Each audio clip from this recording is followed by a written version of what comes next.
This is Hannibal here from thehannibaltv.com with a daily wrestling news update for you. Raw did a 0.41 rating for their first episode of 2023, up from their 0.27 all-time record low rating the week before, where they chose to do a recap show instead of uh, airing the live show that night from Madison Square Garden. Jake Paul, after getting a 6-0 boxing record, fighting a bunch of UFC former stars such as Anderson Silva in his most recent win, has signed a deal with the Professional Fight League where he's going to start competing in early 2024, and he wants to fight Nate Diaz, it looks like. But also, he's going to be director of fighter advocacy for the company, and he's going to promote fighters on his YouTube channel, which, of course, and other social media platforms, which, of course, would be great for the PFL. And they're going to do something where they're going to do a 50% revenue split with some fighters for pay-per-views, which would definitely attract a lot of UFC stars, since UFC doesn't pay all that great. And apparently they're also going to let fighters get their own sponsors, unlike UFC, which would be a good thing. Because fighters, basically, you're destroying brain cells every time you fight, and it's really hard on your body. I mean, it's funny, some of the fighter interviews I do on here, the fans make fun of wrestlers or fighters with concussion syndromes, but it's like they're fighting for your entertainment, and then you just want to make fun of them after when they have issues. I don't get that. I think fans that do that are pieces of crap.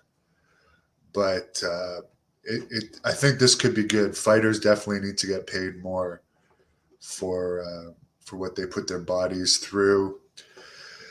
But yeah, Jake also wants to have, I guess, a boxing match with Nate, possibly this year before they do their MMA fight next year.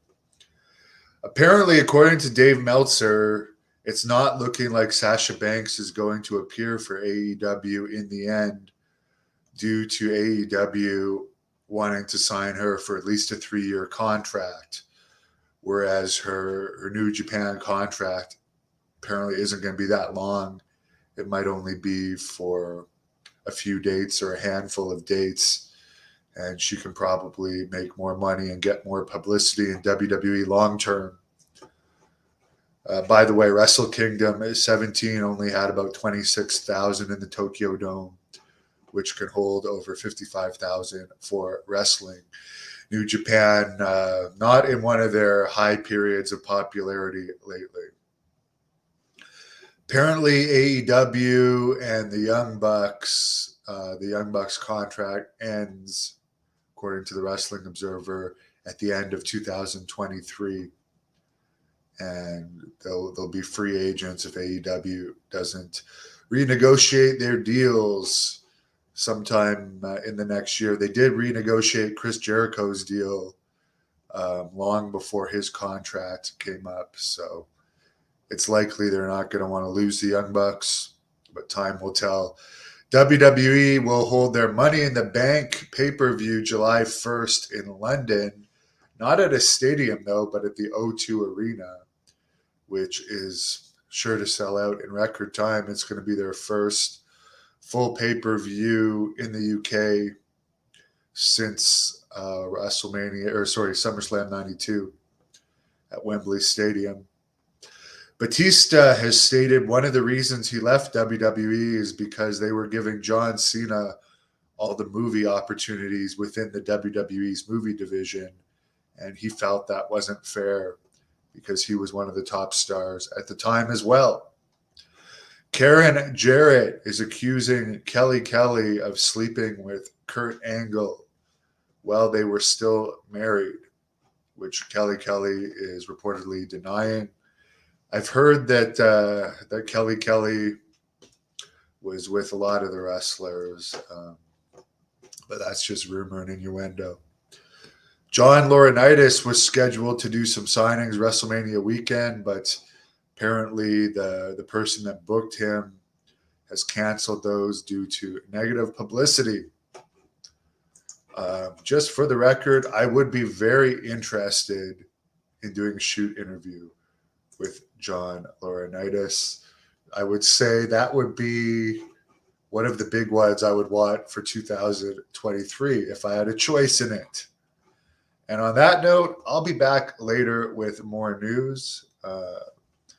There was an interview on this channel with Kenny Bolin from Ohio Valley Wrestling last night, where he talked about why he no longer gets along with Jim Cornette, which I guess he felt Cornette.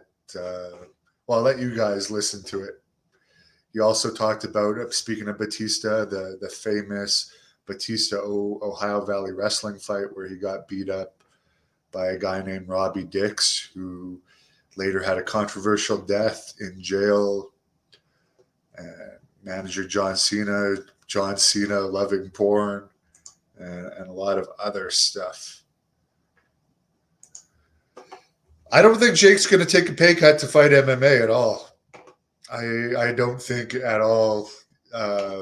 Whatever deal he has with the PFL is probably a very good deal, and he's working in the office there as well as director of fighter advocacy. So I don't think he's going to lose any money. Plus, he gets 50% of his fight proceeds. So if Jake and Logan Paul are nothing else, they're great businessmen. So I don't think he'll be losing any money off of that. Have a great afternoon. Thank you for watching the Hannibal TV.